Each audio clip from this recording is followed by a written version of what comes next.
What is going on, everybody, and welcome to another episode of the Business of Strength podcast. I'll be your host today, Dan Goodman, and I am joined by my good friend, fellow gym business guru, fellow gym owner, Mark Fisher. Mark should need no introduction. He is somebody that is on the national speaking tour with Perform Better.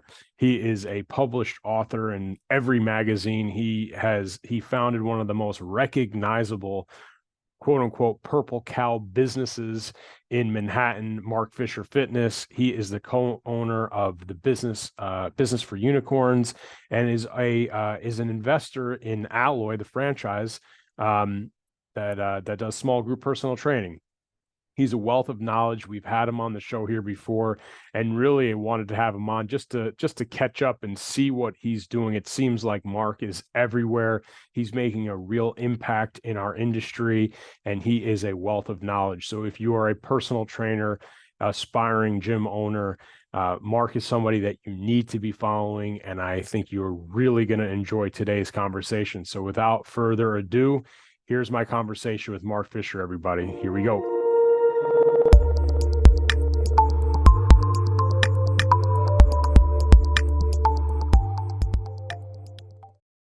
Mark, welcome to the Business of Strength podcast. You are a repeat offender here on the show, but I appreciate you being here. And for the people that maybe have missed out or have been sleeping under a rock in strength and conditioning, please bring us up to speed about life the last few years since you've been on. Yes. Oh my gosh. Yeah. So for people that don't know anything about me, to say briefly, I'll tell you a little bit of what I do. And then, yeah, it's interesting. We talked when we spoke last. When last we met our hero, it was a very interesting moment, both in the progression of the pandemic as well as the business. So what I currently do is basically three things. I basically do three things. So I continue to own and have a hand in operation of Mark Fisher Fitness. The one thing we might talk about is I'm not operationally involved on a day-to-day basis anymore with that business. And that is a very unusual gym in Midtown Manhattan. We, at the time we last spoke, we had a zillion online Zoom members. 700. We had 700. Yeah. We can dig into this a little bit more. So as will probably not surprise people, that's obviously gone down a great deal, but still have, I think last count, 230 people that pay a couple $100 every month to do online Zoom classes with Mark Fisher Fitness. So that is both awesome and has some real challenges I'm happy to dig into to be like, this is complicated to run all these businesses. So that's MFF.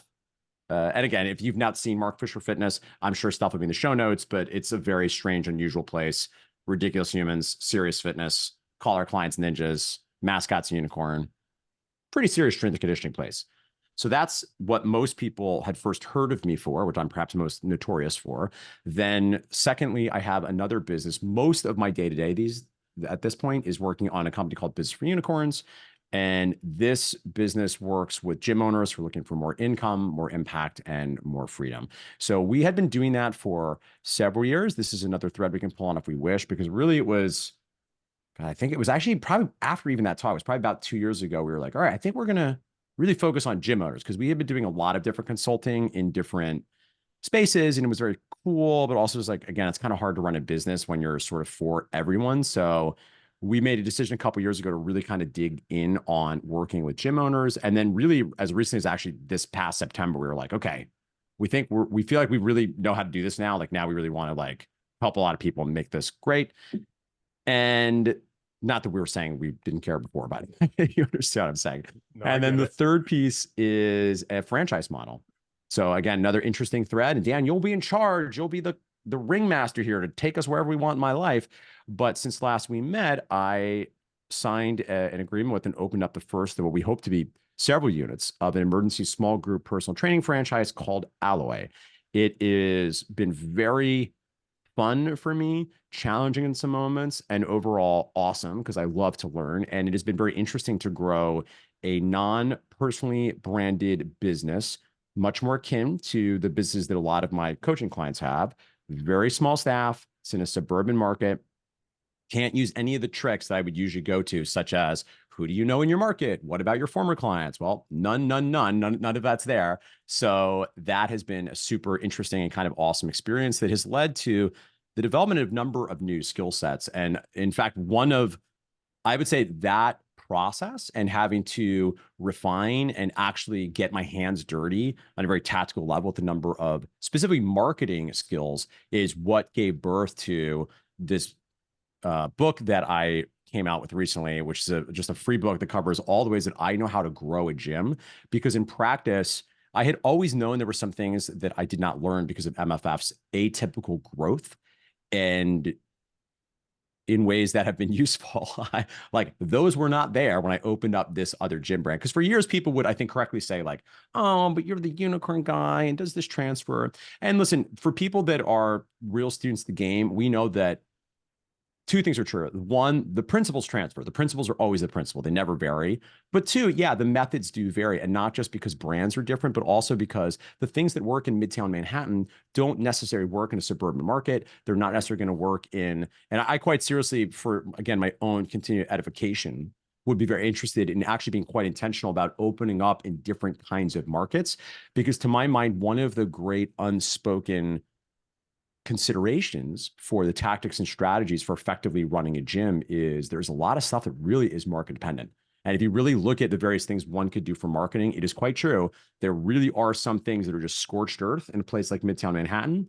And then there are other things that don't work at all in a rural market. You're just not going to get the same play. So I'll pull up there. That's a little bit of where I'm at, what I'm doing, and that's what life has me up to right now. Yeah, before the show started, it seems like you're everywhere and have your hand in a lot of different things. And just gonna press you a little bit because that's my job here. I know that you had when we last spoke, I believe that you had the second MFF and you closed it to go with the online route. Is that correct? That's correct. Yeah. Yeah. Well, we had closed it because that's close to correct. I mean, more to the point, we knew those landlords were not playing ball at that time. And quite frankly, that location was never going to be as profitable as we wanted. I think there was a delta between what I knew about finances from when we got into the lease, then all the time later to do the build out, and then finally we get it going. So it was never really a perfect neighborhood for us. And frankly, the rent and the physical structure of that space was going to make it very hard to fly. Right. Could we have grinded it out if COVID had stayed open? Maybe. We certainly would have tried, but COVID gave everyone a chance, I think, to be like, okay, well, do we really want to be doing this? And the landlords made it quite easy for us because unfortunately for them, that landlord group, not bad people, but they just didn't play ball fast enough. Right. And one thing I do think we did pretty well very early in COVID, we were like, oh, this is 2 years. This is not a 3-week shutdown. This is going to be a while. And as soon as we knew that those landlords were not going to give us much of a break on rent, we're like, all right, good guy guarantee. We're out. We'll move our stuff out. Here's some cash. Bye. And again, ultimately, that wound up being a really awesome thing. There's always going to be a part of me that's a little sad because I do think it was really in the year that second back half of 2019, I finally started to figure out some new marketing and sales skills that I didn't have because the first location was so much driven by my existing network and just intense word of mouth referral. There's a part of me always feels a little sad. Like I didn't get to test my metal there, but I take solace knowing that I'm now testing my metal with a different brand in different markets and obviously working with the coaches that I do on the ground level of other gyms. And that's really, it's a great segue because I give you so much respect because I know that Mark Fisher Fitness could be successful in different markets, right? Like sure, you absolutely could, other parts of Manhattan, other cities, wherever it may be. But you made a decision to say, hey, I'm going to seek out Alloy as a franchise. And it's, why Alloy? Obviously, the decision after COVID was an easy one to say, hey, I'm going to consolidate some things. But why Alloy? Why now? Did you have to go the franchise method, or could you have just said, you know what, I'm going to have one gym, I'm going to separate and go all in on business for unicorns? Like, why this structure that you have now? What's the story behind all that? Yeah, it's a really great question because I think, and we'll see what the years ahead, right? But if I'm being real honest, if I really want to optimize for simplicity and wealth, you should just do consulting. Just get your gym going, just make money consulting. I'm not optimizing for that because as much as I love that, I'm optimizing for growth and learning. And there's things that I knew I just didn't have reps in, right? So to answer your question, why Alloy? Why maybe not scale Mark Fisher Fitness. So if I knew that I was not content to just have like one interesting gym and just do consulting, which by the way is an amazing way to go, and arguably, again, a smart move depending on what you want your life to be. For me, I just was driven to learn, and I knew, and I think I'm pretty good at not bullshitting myself. I knew that oftentimes there were situations that gym owners I was working with were getting into that it was hard for me to relate to. Not all, because again, as we discussed, listen, the principles are always going to be the principles, Absolutely. but I'm very aware. Listen, I had a gym that did $1 million the first year. I had a gym that did over $4 million at our peak in a single unit. At one point we had, and this is unforgivable, by the way, but at one point we had like 30 employees. So much of my sense of what people should do, I knew was being biased in the way that if someone is, and this is going to sound like either a humble brag or like an arrogant confession, in the same way that somebody that is very, very physically gifted sometimes struggle to be a great coach because whatever they do works so well. And I think most coaches, and I know you have a nerdy audience, so you'll feel me on this, we all tend to have a little bit of bias for what we like for programming, from exercise selection, based on what works on our body. And I think if we're being real honest, there's almost no way to not have a little bit of cognitive drag because we know that, okay, this particular movement feels good in my body. Obviously, it's our job to step out of that as much as we can. We try to do that, but I think there's always a little bit of drag there. And the most obvious example being is if you look at somebody that is, again, super jacked and seems to be successful no matter what they do from a programming perspective, sometimes they're not the best coach because whatever they do seems to touch gold, right? So all of that to say, I knew that I was missing some skills, right? Not the least of which being not having opened up other gyms in other markets. New York is a very specific place. I knew that there was a complexity to my model that anchored me as far as how I think about things like staffing, as far as how I think about things like what you have the operational capacity to do from a customer journey perspective. And Alloy is the opposite of that. Now, could I have potentially created a streamlined version of MFF and looked to scale that? Maybe. And quite honestly, that's still in the plan. That's still actually on the agenda to have some more locations of MFF. Cool. Now, we still need, I think, to tighten up that business a little bit more. But part of the position I found myself in was knowing that so much of what I love about MFF doesn't totally work from a business perspective. It works almost in spite of itself. And there were certain things I was just unwilling to do. So once again, I'm not probably the best ever at optimizing only for simplicity and wealth. There were certain band-aids I didn't want to rip off. I just care too much about this beautiful, broken, silly business that's not super scalable. It's and art. It's like it's a art. restaurant. It's my art. Yeah, it's like I made is. this for you, New Yorkers. I made this weird thing for you, and it's not perfect. And I dropped on the way, there's a little dirt on it, but I made it for you. And that is true. And at the same time, I'm very interested in business systems and I'm interested in things that do scale, the things that are simple. So while I still have intentions of opening up probably smaller, leaner versions of MFF, I knew that I was just interested in learning how else this could be done. I really admired Rick Mayo, the founder and the owner, and I know that Rick's superpower is the opposite of my superpower. He just keeps things so simple. And, listen, another piece of this, I want to really give credit to my business partner in that project, Greg, is to some extent, the game we're all playing, all of us at any given moment, is what assets do I have, right? How do I play the hand that I was dealt? Well, I had a potential business partner that I knew for years, that had been a client for a long time, that happened to be looking for their next opportunity, that was willing to be boots on the ground. Because in practice, while I've gotten very involved operationally as we get this up to speed, that's not a long-term play. That actually can't happen for me. And if this is going to be, listen, I hope this grows and big and it's a giant empire. I don't have that much bandwidth for it, right? So I want enough bandwidth that I'm learning, I'm growing, I can troubleshoot, and I can do things tactically where even with my coaching clients, I learn a lot from my gym owners, but it's not realistic for me to actually fly to their gym and go into a parking lot with flyers and start to have those conversations. Right. Well, this is my baby. So if my baby's going to the hospital, daddy's going to the hospital with the baby, right? So I knew I was in because of the level of investment and the I don't want to say obligation, but the commitment that I've made to serve this venture that I've done with my friend Greg. And yeah, I think to kind of sum it up here, I just knew that going through the Alloy experience, there was a lot of things that I would learn that would make me better as an entrepreneur, as a thinker. It would push me so I would grow as a human being. And that the stack of experiences I would have between Alloy and MFF and all the coaching and consulting would hopefully make me grow and learn and get better at being as helpful I can to all the various stakeholders that look to me for some sort of guidance or leadership or investment or whatever.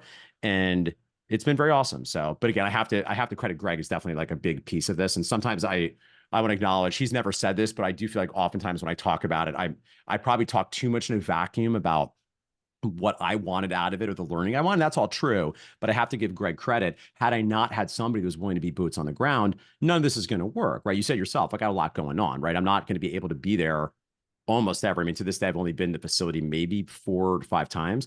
I think they've been impactful. And it's included things like me going into the parking lot and being like, come with me, everyone. We're going to talk to strangers. Right.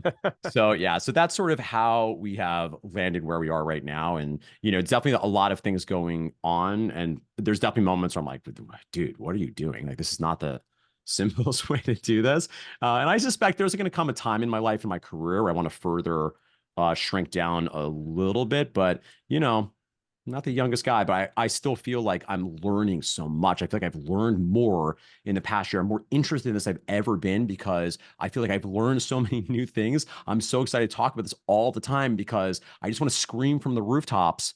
Gym owners, I know new things now. I know things I want to share with you that will help you avoid the mistakes that I've made. I have arrows in my throat. Let me avoid them for you. And it just makes it very, very exciting. And, maybe one day I'll slow down a little bit and optimize for a little bit more simplicity and move towards the exploit part of one's career. But right now I'm just loving learning and just a gift to, be in this industry. And yeah, it's so fun. I know you know that. I know you feel me on that. No, of course. I mean, context is everything. And the only way to get like a true view is to be in it. And it's like talking to somebody about lifting weights. It's like we could talk about it, learn about it, exercise science, all we 100%, want. Perfect You gotta analogy. get Yeah. you gotta If I'm not it. lifting, and that's what's to pull that analogy apart, that's what's kind of so unique about this opportunity experience. It's sort of like I get to now have program design in a very different body with different body, with different goals.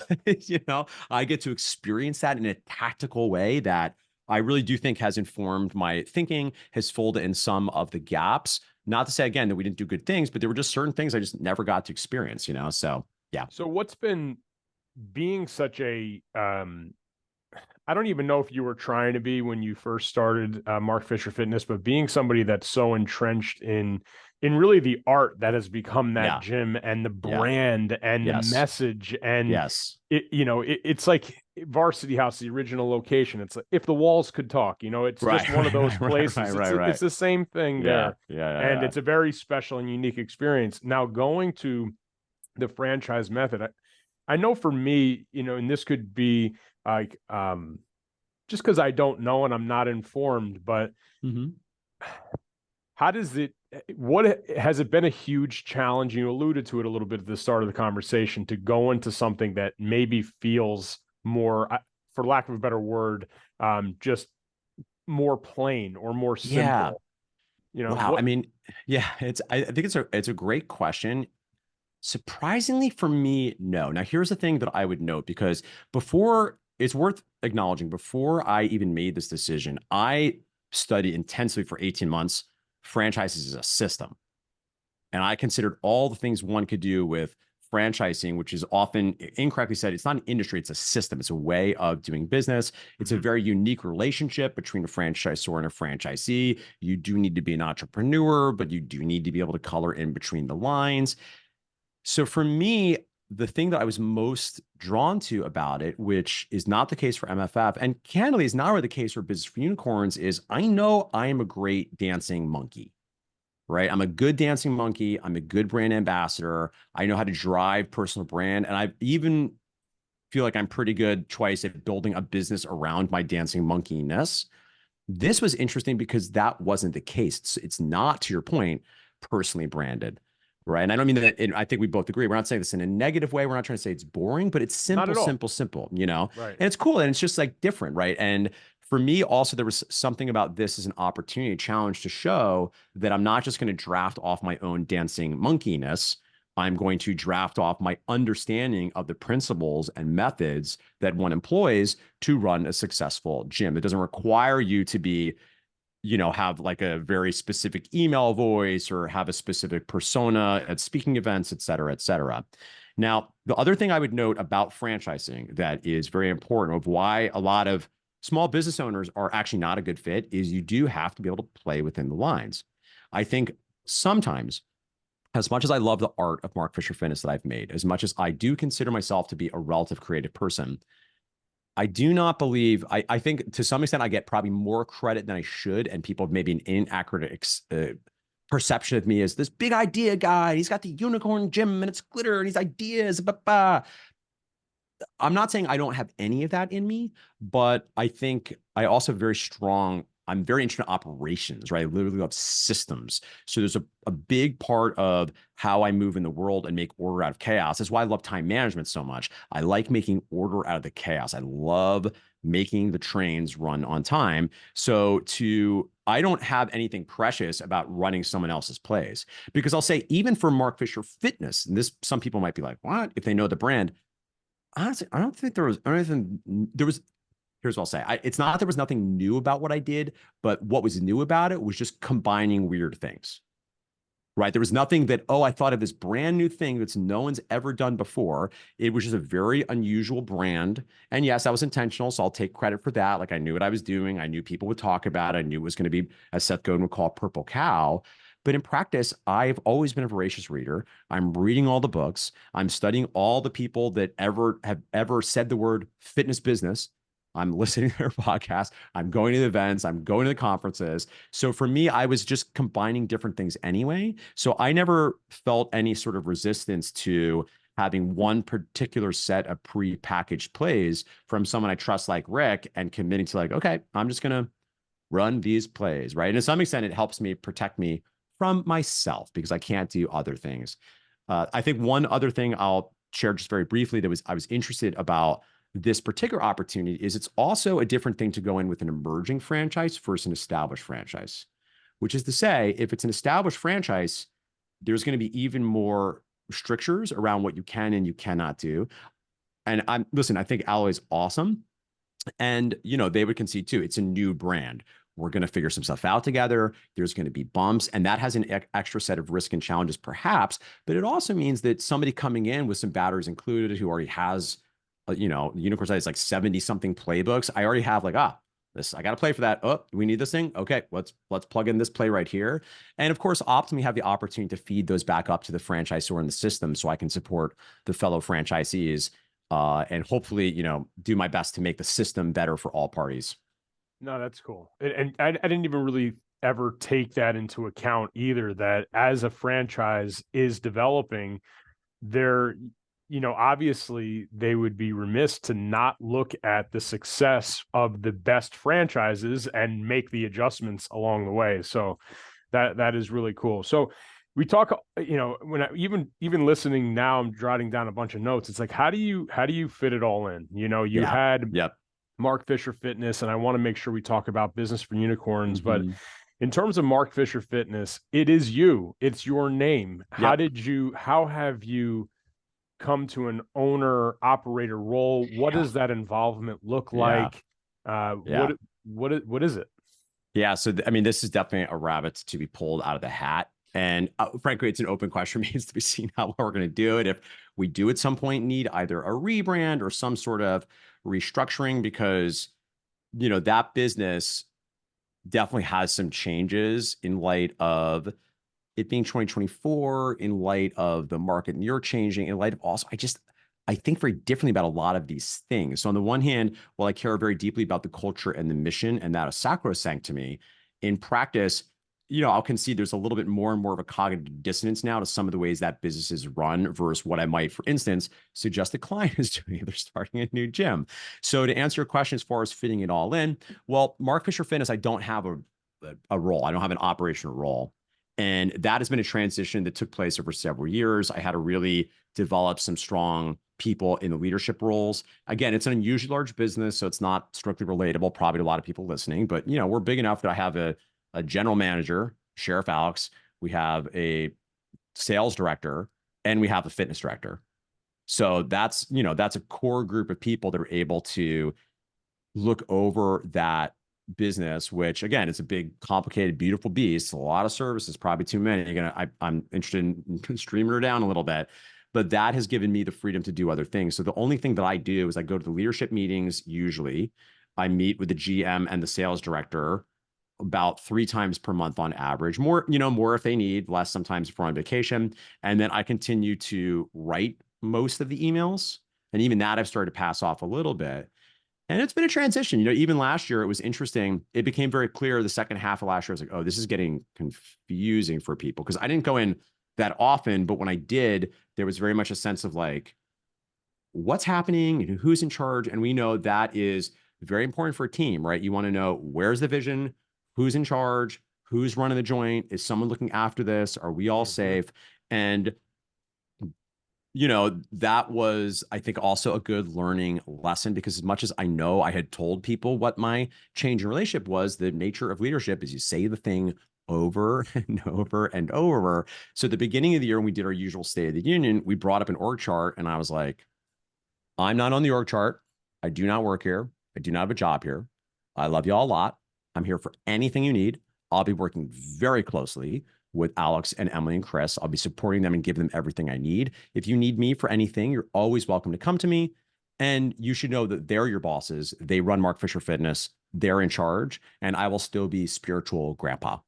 And since then, it's been a lot better, right? Because people know that's the case. I think when you're doing this kind of transition, and that's to be expected, there's going to be some bumps around it. So that answers a little bit about the MFF piece. I'll say briefly for Alloy, again, I have an operating partner there in that business, right? So I've strongly come to the opinion that it is possible to own more than one business. It's very hard to operate more than one business. Mm-hmm. It's very hard to operate more than one business. So I have to now work through other people to really drive those businesses, to take personal responsibility for everything from driving revenue to staff morale. And again, that's maybe reductive, but at a very high level, those are kind of the two key things, right? You get the clients, and then you crush leadership, because leadership is how you actually fulfill the clients, right? So it's get the client, take care of the client. But leadership is how you scale, take care of the client. And eventually leadership, you can play a role and get the client too. So then business for unicorns, I would say I probably do there in that business, probably do have more of the primary role for strategy and growing that particular business. But even there, I don't really do the client facing work for the most part. Now I'm available on request, but I'm very lucky because I have Michael Keeler, who's my business partner, Mark Fisher Fitness, who's, one of truly like the great coaching and operational minds I've ever worked with, who can just crush fulfillment, help organize the thoughts, and wrangle me. So in that particular business, it is a little bit more, I think I serve as the traditional visionary role for those familiar with EOS, where I often have, in a very positive sense, that Michael Keeler and Pete Dupuis and Ben Pickard are sort of like tethering me with ropes as I'm dragging everybody along, and all three of them are behind me with their heels being like, stop it, which, with such a esteem for them, and speaking of my admiration of them, feels quite like a hug to me. Actually, it doesn't feel like I'm being restrained. It feels like I'm being loved and held in a positive way. Right. So that is how all kind of pieces come together. So, I mean, it's a very long way of saying, like, I delegate the stuff, but it is it's definitely a different skill. It's one thing to delegate a task. It's even another to delegate some leadership abilities. To delegate really the running of the business is a different animal. And again, to be transparent, it's still an evolving thing, right? Do I think it's like 100% where it needs to be yet? No. Are we going to make some more changes along the way? Maybe, but that is how I attempt to do it. And overall, I feel like I'm doing pretty good. Yeah. This is a question that I have for myself is, we have a multitude of businesses as well, not to the extent that you do, but how do you, it's one thing to structure a day, or like when a meeting happens, or what non-negotiables that you have. It's another thing to be able to control your mindset and thoughts about what is of highest priority. Yes. How the hell are you doing that? Yes. Yeah, I think it's a great question. I mean, certainly, yeah, the mindset piece is actually like the game. And, this was part of what I signed up for, was not just learn tactics, but who I was going to become in this. And that's actually been the hardest part, because I feel like my superpower, one that I do think I do well, is I have a savage sense immediately of this is the rate limiting factor. This is the most important thing we need to be focusing on.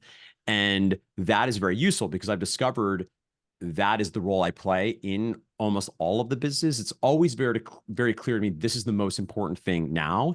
And I've had to also learn, again, being real, to be patient and realize that's not the way other people work, So I have to constantly be asking everybody, even on the leadership team, they would confess a lot of times, like, what is your number one priority for this week? You can't get anything else. What's the most important thing you got to get done?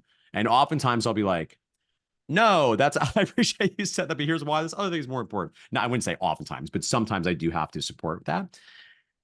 So for me, keeping my eye on the most important things for the business has been maybe something I can draft a little bit off. I think that being a superpower. What has been a little bit harder, and this is the real issue, because I have had to be more involved at times with Alloy than I had originally anticipated, which, makes sense. It's a new business. We're like, oh, this one thing didn't work out. This new system, we have to maybe get a different person here for this role. And for me, it's the toggling back and forth that has been difficult. So again, there probably are people, like, I know, like, supposedly, Elon Musk, like, runs all those companies. I think we all know he probably has a really strong leadership team. He's probably not really running them. Of Because the course. cognitive toll for me of going back and forth, just even simple things like looking through all the dashboards and all the different places where I need to look at analytics and data, what's going on, can be, it can be a time intensive things. Now, long term, that's not sustainable. That's not the goal. Eventually, Mark Fisher Fitness needs to really stand on its own 2 feet. We're just not totally there yet. Even Alloy will stand more on its feet. Again, and I'm still going to function as an advisor to both of those businesses, but that's really been, for me, the hardest part is toggling. And I think I'm doing well with it, but it's just requiring amount of effort that is not, nor was ever meant to be sustainable. So I think we can get there. And if not, I don't know, I guess I'll figure something else out. But that's the hard part. That toggling is tough. And which is why also, takeaway potentially for listeners is there's a tendency often when you have a certain amount of success as a gym owner to want to add something else on. And again, that can make sense. As far as I could tell, you guys are doing it really great. And you probably also would back me up that, like, yeah, it can be hard to toggle back and forth. And depending on where one is at with their development, that may or may not make sense. And if you're really looking to optimize for any one of the things, at some point you have to really go all in on the thing. And if I'm thinking about my own kind of 10-year plan, I just don't think I'm all in on the thing yet, because I'm still actually in the learning, fact gathering, developing, skill Figuring it out. development Yeah, case. Yeah. exactly. And at this point, to that, a 10-year plan, do you have one? Yeah. Yeah, I think so. It's, here's another thing. It's been an interesting evolution of my own thinking about this. I'm still a believer in I religiously do 5-year visions. I basically never do a 10-year plan. And I know particularly in EOS, having the 10-year, is the vision, right? Is the 10-year vision, of different names for all things. I think it is so useful to decide where you want to point the plane. But for me, it's almost not even useful after that. 10 years at this point, having been in business now for just like 13 years, really, as a business owner, feels so far from actionable anyway, because it's a good idea. You want to get the juices going, moving the direction. So crudely speaking, it's like, yeah, all 3 businesses are growing, they're being awesome. And the unbelievable change of things that have happened, or what I thought things were going to happen, say in 2012, just been very, very different. So I don't tend to hold on to that too preciously. I do like a personal 5-year vision, but as the saying goes, plans don't work, but planning always does, right? So yeah, if I would say crudely, my 10-year plan is, yes, I'd like to see MFF stable and growing. And I don't even know what that's going to look like in 10 years. It might be a different brand. It might be under different ownership. Maybe I've sold out, but who knows, right? Same thing with Alloy. I would like to see that growing. We'd always said the goal for that was at least 5, ideally 10 locations, right? And hopefully that's still growing. Hopefully I'm still involved. Or again, maybe I've gotten to the point where I've decided, okay, I'm going to sell out at that point. Business for Unicorns is the one that I see myself doing indefinitely most clearly, because it most aligns with the theory of crystallized intelligence versus fluid intelligence. Are you familiar with this, Dan? Have you by I'm chance heard not. these terms? No. So I first came across this reading. There's an amazing book, great for other midlife people, by a writer named Arthur Brooks called From Strength to Strength. And one of the things he noticed in the book, I think this is very important for anyone, everyone listen to this. This is going to be very, I think, resonant if you're middle-aged. And if you're a young person, I want you to listen to this and let me give you some breadcrumbs for what's coming down the line. So Arthur Brooks wrote this book because he noticed that a lot of people in the back half of their life were professionally not happy. They were professionally not happy. They weren't really able to let go of the identity of who they were when they were younger. And there's all sorts of things that go into this, right? There's like cognitive distortions, all sorts of reasons why that might be. But his thesis, which I find a lot of validity to, is your skills change in a meaningful way as you get older. Now, when you're young, you have what's called fluid intelligence. You don't know the way the rules work as much. You're more likely to be more innovative. You have more energy. You have more stamina. One of the examples of this, it's often trotted out, is most scientists, almost all scientists that win a Nobel Prize, win it for work they did before they're 30. Now, again, we can debate if it's true or not, but in science, it's largely considered by the time you're 30, you're done. You're not going to have any original ideas. You're too old up at that point. You're in the machine. So, and it is true. If you think about even like in our smaller businesses, who's out there lighting on fire, wants to work all the time, they're coming with ideas. It's usually not the 55-year-old guy, right? What is, however, underappreciated by often society and frankly undervalued, but is super, super important is you might lose a lot of that fluid intelligence, but then you move into crystallized intelligence, right? And I know we're probably similar ages. I think I'm a little bit older than you, but this is interesting transition where I'm noticing this in myself, where maybe you don't have the stamina or energy you did. Maybe you're not able to think as wildly out of the box. Maybe you're not innovative, wild, new, disruptive things, but you can start to pattern match. You have so much data at this point. It's so fast now to look at a social issue going on in a business or a business opportunity or look at a P&L. And it's just so fast now to recognize patterns. Yeah, that what you lose in stamina, you gain in efficiency of thought, which is why it seems to be a natural progression that maybe you start as the trainer and then you become the operator. And at a certain point, you become interested in the game on a higher level. And listen, I still like being an operator. Obviously, I still am. I've chosen to be that. But 10 years, I imagine at some point, some of the, we all know like the to be expected headaches of operating a business, at least a physical brick and mortar gym, become trying, right? And you see that a lot, like guys in the game for a long time, particularly if they don't have things dialed in, right? And then they're really like in a tough place. But even if you're doing a great job, at least for me at a certain point, I'm not interested, as much as I made a decision to get back as an operator, I'm not interested in running Mark Fisher Fitness the way that I was 12 years ago. If I'm living in my truth, that just doesn't call to me anymore. I did it for a long time. These businesses aren't that complicated. I'm very interested in that business thriving, and I will do everything I can to support it in a way that makes sense. And I want to support those people because I care about the humans and the mission. But for me, I do find myself moving more towards, probably advisor, consultant, even investor, right? Like as the older you get, the more you both have more access to capital, right? Which doesn't hurt because money compounds. The older you get, you have more money. But I also think you get more interested in leveraging even the money you have and investing in all of the ways, right? Not just financially, but understanding that I can invest love, care, attention, knowledge, belief, even a lot of the leadership skills I can do with my team.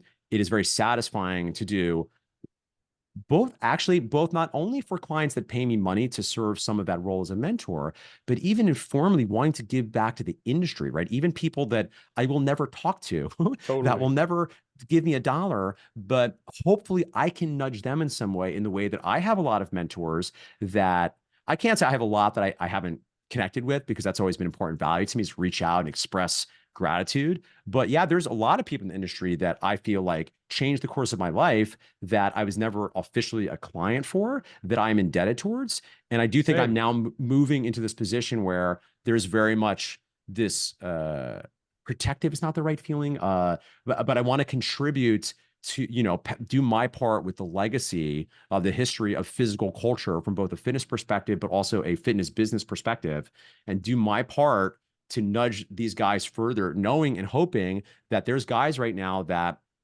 maybe they're listening to us. Maybe you're some guy in your early 20s listening to this. You're like, oh, these old guys talking. And you know what? I hope in 20, 25 years, you're further than we are. I hope you take all the things we learned. And man, at that point, I hope I'm still in the game It because I'm not going to retire, but I'll be same. looking at you and I'll be proud. And I'm like, oh man, that guy's killing it. He's doing things I never would have imagined to do Yeah. when I was his age. That guy's And that killing should it. happen, right? You look at you look at sports or entertainers or Yeah. whatever it is, and Yeah. it's like the entertainers of today or the athletes of today, the access and ability and training that they have today is Yes. far superior than it Yes. was 25 years ago. And Totally. I talk to our team all the time, and it's like, look, everybody's always like, oh, well, there's a gym opening down the street, or they're charging this, or we should be doing that. It's like, listen, we want strength professionals in and around our community because it helps professionalize our Yeah. Yeah. Yeah. industry. Yeah. Yeah. Because for such a long time, our industry has been seen as like,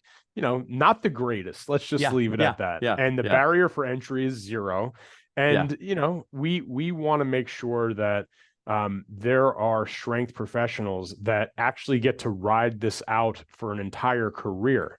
Yeah. And I look at every time we have the ability to do this show or go into an event or speak to somebody that emails in, we have a duty to help professionalize this industry because we're still we're still first generation here. I mean, We really are. we are. And it's interesting to think even what the landscape was like 20 years ago. Again, you and I are standing on shoulders, right? We couldn't have done this 20 years ago, right? When Mike Boyle was like 35, he was a full-time bartender Right. working as a strength coach for free, Right. Dan John was working as a teacher, right? Yep. Like it's amazing for us to have these opportunities, and out of my love for this industry and also the love for the people that I know I benefit from, I really want to do my part to pass it on. And, one other piece of this I'll share that, is this preach and convert it with your audience. I'm sure I really want to acknowledge you and Joe and Adam about is one of the things I think we'll have to get figured out together is my theory of the displaced nutrients, because one thing that I'm observing, which is okay, and I think this is part of the process, right? I believe this is all going a great way. I'm excited about what's happening is, the one thing that is different now is 15 years ago, you and I didn't have a lot of business stuff. If we had any, we were reading random business books. There was a talk here and there, maybe. But before the rise of the fitness business industrial complex, which overall I do think net has been a positive thing, guys like us, you know what we do? Just go get another cert, right? We'd read Starting Strength again, right? Mm-hmm. We'd go get our FMS, whatever, right?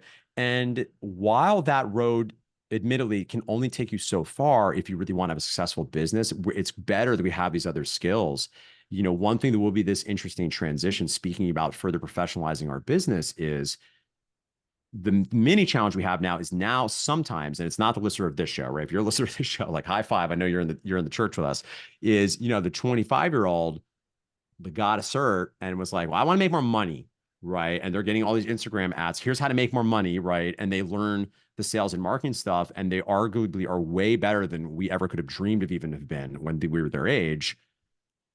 But there's not always steak with the sizzle, and I feel like I always want to be a positive guy. I want to stand for the best in people, and I don't want to get into like the get off my lawn, part of my career. But it is something I think a lot about. And again, with any sort of influence I have, I do just want to keep advocating for coaches and even gym owners or overseeing systems to just be a student of the game of training. That's the thing. And yes, if you're dealing with Gen Pop, do you maybe not need to get into the weeds of very arcane approaches to physical therapy, which are arguably out of scope anyway? Yeah, maybe. But those basics really matter, like really understanding human physiology and the body, and really committing to that as a lifelong practice and the foundation with which you then map on the sales and marketing. That's the game I think that, people like us want to play. And I know you're on the team too. It's like, we want to 100%. not just have people, yes, I want you to make money, but I want you to be good at the thing, because the other true thing is sometimes the reason the gym is not succeeding is they're just not that great. And not that great is not just deadlift technique, because let's be honest, from a customer service perspective, that's not necessarily the most salient. I think we have a certain intellectual, ethical obligation to do that because we don't want to do harm and we do want to get people results. I concede a lot of the customer's experience is going to be more how to win friends and influence people and understanding of customer service and all those pieces. But yeah, I think, the vision that I aspire to, and I feel very strongly you're on the same page as, not only are gyms more successful and there are more of them and the owners are making more money and the staff is making more money, but also we're getting better and better at not just sales, marketing, customer service, which I love, but also better at understanding behavior change. How do we further make fitness accessible to more people and more bodies? How do we find different models and solutions so that more people have access, so that we just live in a better society where people experience the vitality that comes from the fitness inputs that we all know is so important. And we're never going to get there all the way, and that's okay. And we'll die No. trying. We'll be Don And Quixote tilting at the windmills, and God, it'll be great to go out trying, doing everything we can to nudge it. but it's look, I mean, there are so many ways that people can get that education. And 2020 for a young person that was in this industry was horrible. Yeah, it's tough. It It's a was tough the time. death of live events, but Yep. now they're back. And Yep. you look at, like, you and I shot a podcast. I had never met you. I met you at a live event where we were Yep. both students with Yep. no other. Yep. We were just there learning, and Yep. I performed better. I've never. I know you're a speaker. I performed better, but I was there as a student listening to you, Todd Dirk, and Vince, Yep. and just like it. One of our core values here is a commitment to excellence, and the Yep. pillar of a commitment to excellence is education, and Yes. education never ends. And Yes. you could hear it through and through with you. I'm taking down, strength to strength to strength. I Yes. know you are a reader, you are a student, you are I mean, this entire podcast could be, Mark Fisher, the student of strength and conditioning, Yeah. like Right. literally like Dude. learning about franchises and Oh from man. Rick. And You it's move just, me. I want that on my tombstone. right. And it leads me to, I have two quick questions for you. Yeah. And we'll tie up this awesome show. Is, if I'm a strength professional in 2024, Yeah. give me the elevator pitch. How do I make it? Because the turnover rate now as a strength professional, I'm Yeah. 25 years old. You got a minute or two to talk to me. How am I Yep. making this as a career? What are some tips that you'd give me that you already haven't spoken about here today?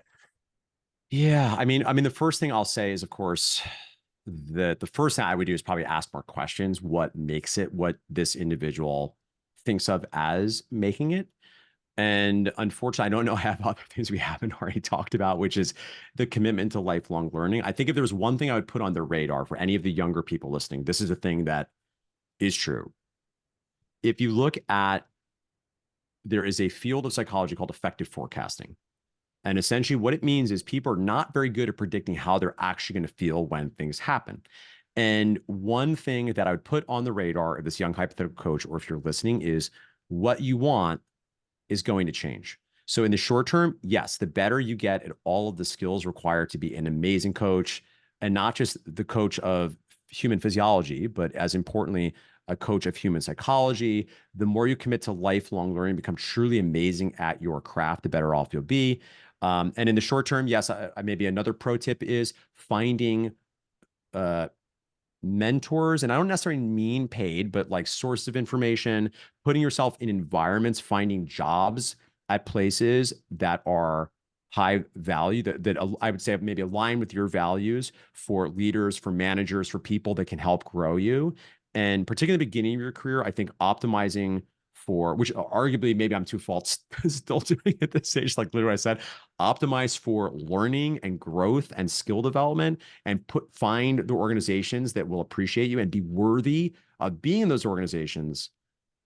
And if you want to make it long, if we're talking long term, understand that what you will want will change. I'm not saying everybody can or should be a gym, or I don't think it's the right path for everybody. But I think we all know that when you're 26 and you're a personal trainer at Equinox and you're making 105K per year, and you feel like you're killing it because you love deadlifts, you're wearing sweatpants, you're working intense hours, but who cares? You're young, you're single, you're nailing it. Well, when you're in your mid 40s and you have a mortgage and a kid and a relationship, those hours get a little bit harder. And now we all know that, listen, there's a certain type of person that can go the distance with that. And I think that's amazing. And by the way, we need some of those people in the industry. I think they're important. I might say there are elders, right? Those people that just stayed in the game as amazing coaches and trainers. And some of you are listening too. So I see you, I appreciate you. But hypothetical 24-year-old, 25-year-old, I just want to plant the seed that when you're 24, 25, you all think, I'm never going to not want to do this 60 hours per week, I just need to make like X money. And that might be true for you, but I just want to plant the seed that in addition to following as hard as you can right now, developing the skill of your craft, finding the right sort of organizations and mentors to help grow and develop you, realize that what will your desires for what your life will be will likely require you at some point to find some other opportunities to service the world through strength. Definitely. That's great advice. The second question I have is a selfish one because I want to know what you're doing to take care of yourself as an Yeah. entrepreneur, because this is, I know Yeah. you Yeah. love it as do I. Yes. But it can be a labor of love because it is Yes. something that Yes. we're so And come at a passionate cost. about. Yeah, Yes. and come at a cost that can affect Yeah. your physical health, mental health, relationships. Mm-hmm. So, what are some things that you are doing to be a great husband, dad, friend? Yeah. What are things that you're doing right now, Mark, that are giving you fulfillment and protecting yourself? Yeah. I mean, I'll give you some frameworks and very specific things. So the first, a framework that I've come to reluctantly understand over the past year is particularly being in the messy middle and having these businesses and having a wife and having my baby and having also friends are very important. Community is a very important part of my life. I have some very important people that give me a kind of nourishment that I don't get from my professional work. Like I have friends outside the industry, right? We're not in the industry. And I love my friends in the industry too. I love you too. But it's nice actually to have people that also don't know me from anything related to fitness. Yeah. And we can't even talk about that. So if we're going to talk, we have to talk about other things because they don't have context. They wouldn't be interested in this. So one of the pieces of this for me that I've come to understand reluctantly is I can have it all. I just can't have it all now. And I had a very difficult time this fall where it became apparent like, oh, I moved back to New York after living upstate. I'm not going to see my friends 3 to 4 nights per week. That's not a thing. I can't do that. And I have to pick what matters to me. And for me, it's going to be my family, my wife, and my baby first, right? Their first position. And then right now, there's a lot of stuff going on in the business. That means I don't have as much bandwidth for social stuff as I want. Now, that can be a trap, right? Because I don't want to get to a position where if I do want to scale things back, let's say I'm in my 50s, my late 50s, and suddenly I don't have a deep network of relationships or all the people that I do are explicitly related to some business thing, which again, I don't mean to make that sound wrong, where I'm not trying to suggest there's anything wrong with that. But just for me, part of the fullness of my life is a diversity of friends that are like very intellectually rigorous, that are in different Yeah. industries and, It's new perspectives. yeah, It's, yeah, changing it up. It's fun. yeah, particularly living in New York. So that I think is one piece is just coming to accept I can't have all the things right now and really picking my battles and getting more realistic about what even I can get done. I know I have I feel like I got a lot of capacity. I'm a greyhound. So the second thing I'd speak to, just getting some of the brass tacks about the self-care thing, the self-care piece, which is like a little cliche and people talk about a lot, but I don't know, it just matters. I just don't think you can pour from an empty cup. So for me, it is being rigorous about morning routine. And again, some of you are in a position of chaos where you can't do that. It's only reason I've really been able to get back into that because my daughter is now almost 2. So pretty reliably, she's going to sleep till 7. And what that also means is now I kind of have to be up at 5. I don't have to, but if I'm not up at 5, It ain't my happening. pants is on fire the minute I wake up. I've also had to get stricter about that. I can't indulge on I used to love a good like 90-minute, like 2 hours sometime morning routine. That ain't the thing anymore. So for me, I still have all the same inputs. And morning routines are some people obsess over. And yes, there's somebody said you can also just have a season, which I did for a while, just be Hormozy, drink coffee and crush. And I was doing that for a while because I was working some really intense hours. Because again, if you have the challenge of these many businesses, or sometimes things flux out. And even if I'm not the primary caregiver, I'm still dad. So sometimes they all need things from me. So Season for of me, work. yeah, yeah, yeah. So for me, the thing that prevents me from getting overwhelmed is always prioritizing the inputs first, which is, right now I always start my day with a 10 to 15-minute walk. I'm going to listen to something inspirational, really kind of get my mind right. So I meditate first. So I always meditate. I always go for a walk on the river. I live in a beautiful part of New York City, right on the river. I'm getting my mind right, drink that first cup of coffee. I come in, I take a moment to really write in the gratitude journal. I read for 10 minutes, which is not as much as I'd like. I'm not reading as much as I have historically. And then I get into the work, right? None of that I'm saying is like revolutionary. I'm sure everybody listening has heard this stuff. But again, even for someone that's pathologically pretty happy most of the time, there was wound up being a real cost on me psychologically when I was opting out of that for a while. Keep in mind, I never skip my workouts. Never, like maybe a couple times a year. So I'm still working out properly. I'm eating right. I'm sleeping. I'm doing all that stuff because I believe in what we sell, and I also know that not only I know that that's how I function and be the person I want to be for my family and for the people that work with me, that I know as the leader, my behavior is leaking contagious. And so much of those businesses, particularly for me, I just have a loud, leaky energy. I have a leaky energy, and it works for me a lot of times. And I know it can cut against me because when I'm not in the right place, I know it can just like, at the very least, I don't maximize my ability to give the room some gas and some juice and sort of get people in the right place. So I know that that's an important role that I can't do unless I'm doing that stuff. So yeah, those are probably, and again, probably that none of that is brand new per se. One other thing that I would note also is the last thing I'll say is also, again, people know this, but you got to schedule in the big rocks first, not just for your business, but for your life. You got to schedule the vacations first.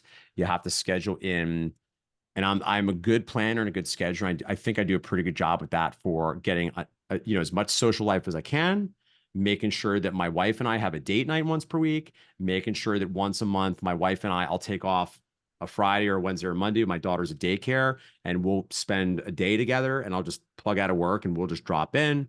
My wife and I actually have been, another thing I recommend, huge recommend to the world, and the person who is amazing, is couples therapy is epic. It's so fun. And I think, it's interesting depending on where you're listening from. I think everybody's kind of on the knows now, oh, that's a good thing you should probably consider doing.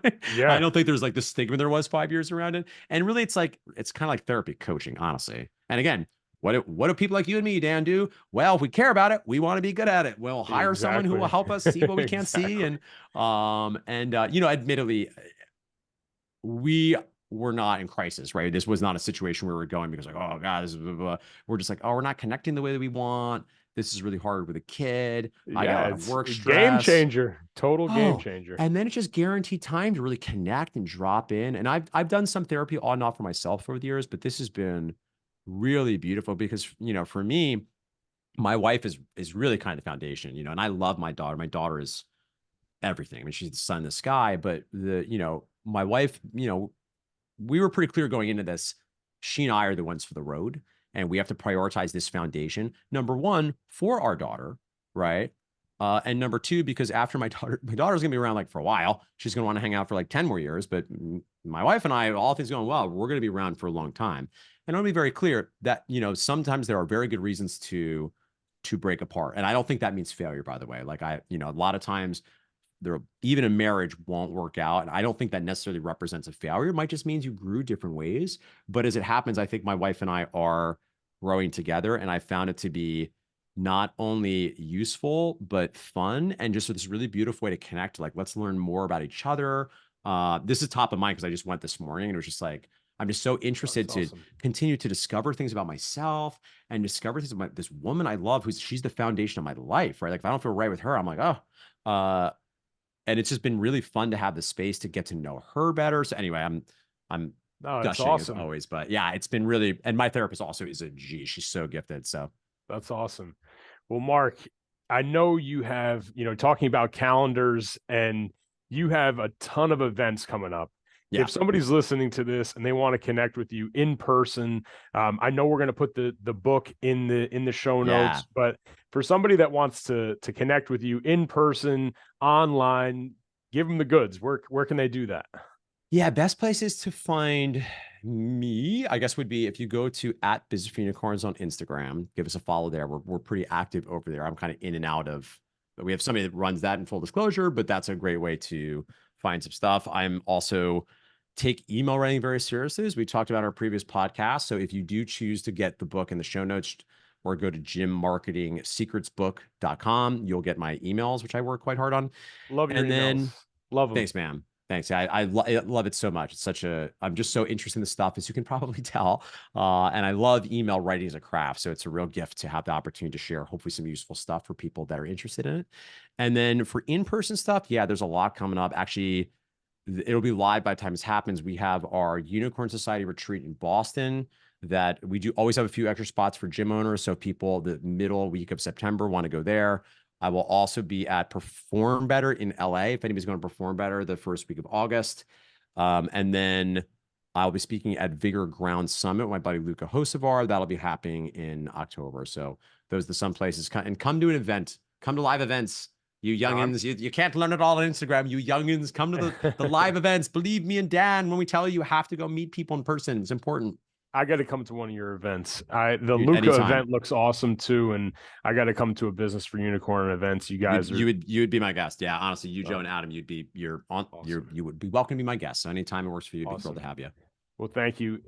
I took a full page of notes, and I always enjoy our conversations. They are insightful and always fun. So thank you again for being on the Business of Strength, Mark. A true pleasure. Thanks for having me, buddy.